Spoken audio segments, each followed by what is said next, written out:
अस्सलाम वालेकुम friends, welcome back to my YouTube channel daily tips with अस्मा।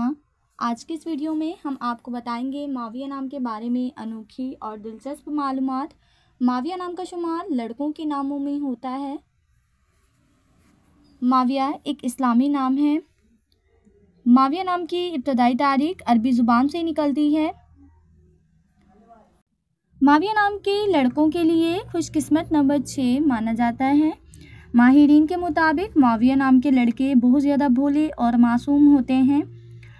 माविया नाम का मतलब है एक सहाबी रसूल का नाम।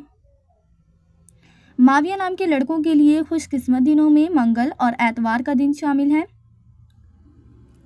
माविया नाम के अफराद के लिए मुवाफिक रंगों में सुर्ख जंगनुमा रंग शामिल है।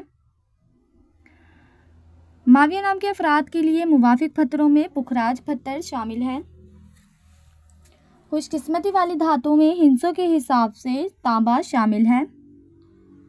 फ्रेंड्स, अगर आप अपने नाम का मतलब जानना चाहते हैं तो कमेंट बॉक्स में अपना नाम लिखें। इंशाल्लाह हम आपके नाम की वीडियो ज़रूर बनाएंगे। Thanks for watching. अल्लाह हाफिज़।